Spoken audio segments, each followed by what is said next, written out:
Paper में अगर आता है तो हम पहचान के देखते हैं कि क्या मेथड है जो इसमें अप्लाई हो सकता है।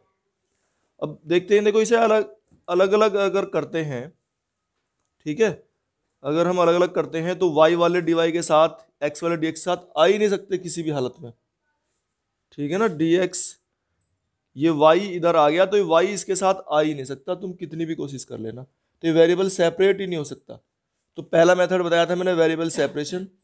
दूसरा होमोजीनस, देखो इसकी डिग्री 1, 1 में से 1 घट के 0, यहाँ तो डिग्री 0 है लेकिन यहाँ डिग्री 2 है, 2 डिग्री होने का, तो इसका मतलब ये होमोजीनियस मेथड भी इसमें अप्लाई नहीं होता। तो फिर कौन सा होगा? अब तीसरा मेथड हमारा बचता है लीनियर डिफरेंशियल इक्वेशन, ठीक है। तो अब लीनियर मेथड से करेंगे, और लीनियर में क्या तरीका बताया था कि इसकी कंपेयर करते हैं हम, कंपेयर विद स्टैंडर्ड, स्टैंडर्ड बोलते हैं जो मानक है हमारा, स्टैंडर्ड लीनियर डिफरेंशियल इक्वेशन,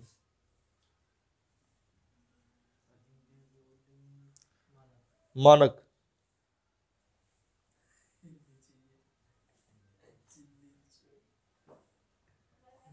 ठीक है। तो अब इसके साथ इसे कंपेयर करेंगे, और वो इक्वेशन क्या है हमारी, वो भी हमें याद रहनी चाहिए, प्लस पी वाई है वो, और इक्वल टू है क्यू के, ठीक है, plus P Y equal to Q के है। अब देखो इसे कैसे करोगे आप, इसके साथ यहां से पी की वैल्यू क्या आ रही है, बताओ भाई, वाई तो वाई है ही, तो इसके साथ जो अलग है वाई से हटके उस संख्या को लिख लेंगे हम, ये तो पी की वैल्यू है। फिर ये क्यू क्या है, एक्स स्क्वायर है। फिर बताया था जो हम निकालेंगे इंटीग्रेटिंग फैक्टर, यहाँ फॉर्मूले में E to the power P D X है, हम माइनस में नहीं है, तो इसे रखेंगे E to the power P की वैल्यू क्या है, 1/x, यही तो है, और डी एक्स, और 1/x क्या आ गया, log x, और ई और log कैंसिल तो ये x आ गया, और अब मल्टीप्लाई करेंगे y into x integrating factor, ठीक है, और इक्वल टू एक्स स्क्वायर ये, और इंटीग्रेटिंग फैक्टर x, और dx, और प्लस c, तो ये आ गया एक्स वाई इक्वल टू, ये कितना आ गया, एक्स क्यूब है, तो एक्स क्यूब का इंटीग्रेशन हो जाएगा एक्स टू द पावर 4/4 और प्लस c, बस ये आंसर आ गया, ऐसे आएगा ये। फिर करेंगे हम जो स्टैंडर्ड इक्वेशन है उसके साथ में कंपेयर करेंगे, तो ये p की वैल्यू है, ठीक है, ये sec x आ गया, और ये q की वैल्यू है tan x आ चुका है। अब क्या करेंगे, इंटीग्रेटिंग फैक्टर निकालते थे, तो e to the power p dx क्या होगा, ये e टू द पावर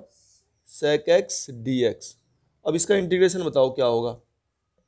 बताओ, log sec x plus tan x, ये है इसका इंटीग्रेशन, ठीक है। अब e और log बताए थे कैंसिल हो जाएंगे आपस में, तो ये आ गया हमारा sec x plus tan x। अब इसे रखेंगे फॉर्मूले में, तो y के साथ रखेंगे y multiply sec x plus tan x, और इधर इंटीग्रेशन में q, ये q है, और तो q की वैल्यू हो जाएगी tan x और sec x plus tan x, ये हो गया dx। अब क्या करोगे भाई, ये तो इधर तो कुछ हो ही नहीं सकता, इसमें तो कुछ करना ही नहीं होता हमें, और इधर राइट साइड में इसकी मल्टीप्लाई कर लो अंदर, तो ये जब मल्टीप्लाई होगी हो जाएगा sec x tan x और प्लस tan स्क्वायर एक्स, और tan स्क्वायर एक्स को लिख लो sec स्क्वायर एक्स माइनस 1। क्यों, बताओ क्यों लिखा है ऐसा, हाँ, tan स्क्वायर एक्स का इंटीग्रेशन नहीं पता हमें, फॉर्मूला नहीं है उसका कोई, तो अब इसका इंटीग्रेशन करेंगे y sec x plus tan x, ये तो आएगा एज इट इज, और इसका integration sec x tan x का sec x, और इसका sec स्क्वायर x का tan x, और माइनस 1 का x, और एक कांस्टेंट c। बस क्या करेंगे, ये cos स्क्वायर x नहीं रहना चाहिए इसमें, ठीक है। लीनियर डिफरेंशियल इक्वेशन में यहाँ कोई भी संख्या, कोई भी पोलिनोमियल, कुछ भी रहना ही नहीं चाहिए, तो इससे डिवाइड कर दो पूरे को, तो अभी आ जाएगा dy by D X plus 1/cos square X y equal to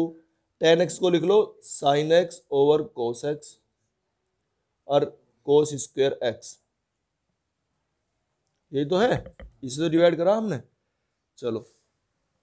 अब ये कोस स्क्वायर एक्स को ऊपर लिखेंगे तो क्या हो जाएगा, सेक स्क्वायर एक्स। तो ठीक है, इंटीग्रेटिंग फैक्टर अब हम निकाल रहे हैं और फॉर्मूला है हमारा पी डी एक्स का। तो लिखेंगे इसे पी की वैल्यू ये है sec square X D X, और सेक स्क्वायर एक्स का इंटीग्रेशन टेन एक्स, तो E to the power tan X ये आ गया। ठीक है, अब फॉर्मूला क्या था हमारा सॉल्यूशन निकालने का, y मल्टीप्लाई इंटीग्रेटिंग फैक्टर यानी कि ये E to the power tan X और इक्वल टू ये कितना था, ये sine X over cos X लिख लो, या चलो टेन एक्स ही लिखो, टेन एक्स ही है, और ये कोस स्क्वायर एक्स ऊपर जाएगा सेक स्क्वायर एक्स, और multiply integrating factor E to the power tan X और डी एक्स और प्लस सी। ठीक है ना, इस समझ में आया कैसे कैसे लिखा, देखो y और इंटीग्रेटिंग फैक्टर लिख दिया,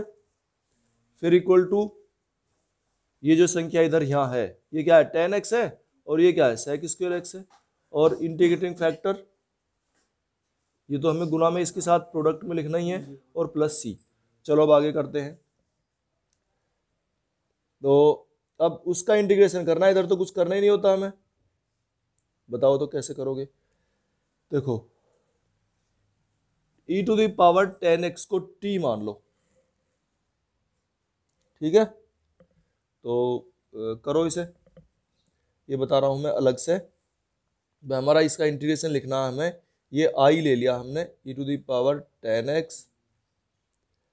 एक्स और sec square X D X, ये हमारे पास में अलग से इंटीग्रल लिख लिया है, और इसे हम यहाँ रख देंगे फिर निकाल के। तो मैं बता रहा था कि इसको क्या लिखेंगे हम, टेन एक्स को t लिख लें, तो टेन एक्स का differential sec square X D X equal to D T के हो गया, इसका differential sec square X D X D T. अब इसमें रखो जो हमने माना है, ये क्या रखा जाएगा, ये E to the power T, ये भी टी है, और sec square X D X सारा ये डी टी हो गया,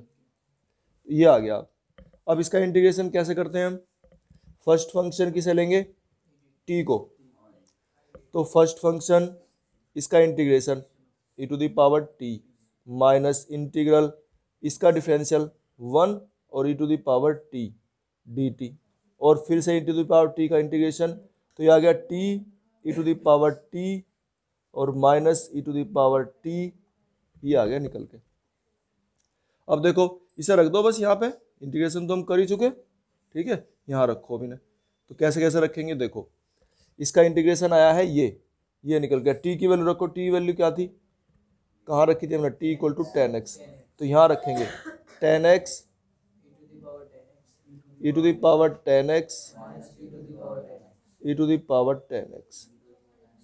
और प्लस सी कॉमन लेके भी लिख सकते हैं, E to the power tan X common लेके टेन एक्स माइनस वन, ऐसे भी लिखा जा सकता है। तो ये हमारा इसका सॉल्यूशन आ चुका है इस प्रकार। क्या करेंगे बताया था हमने कि जो इस dy बाई एक्स के साथ में है इससे डिवाइड करेंगे, यहाँ नहीं रहना चाहिए कुछ भी, ठीक है, तो इसे डिवाइड कर देंगे, तो ये अब हमारी इक्वेशन इस तरह से चेंज हो जाएगी, plus two over X Y equal to X log X, ठीक है, इस तरह से चेंज हो जाएगी। तो अब क्या करेंगे हम इसमें, हम इसको क्या लिखेंगे, p इक्वल टू तो आ गया टू बाई एक्स और q इक्वल टू आ गया x log x। अब इंटीग्रेटिंग फैक्टर निकालेंगे हम, और वो है हमारा two over X D X. अब टू को तो बाहर कर लो और वन अपॉन एक्स रह गया, और वन अपॉन एक्स का क्या हो जाएगा log x, और ये टू यहाँ पहुंचेगा, तो ये आ जाएगा कितना, e to the power log x square, और e और log कैंसिल, तो कितना आ गया एक्स स्क्वायर आ गया ये, ठीक है। अब ये एक्स स्क्वायर आ गया, तो अब करो इसमें क्या था formula, y multiplying integrating factor x square integration क्या होगा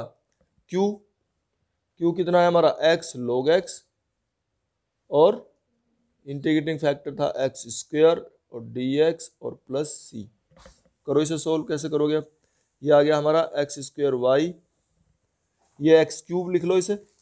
ठीक है ना, इसे लिख लेंगे हम x cube log x dx और प्लस सी। अब x cube log x dx इसे सोल्व करो। मैं फर्स्ट फंक्शन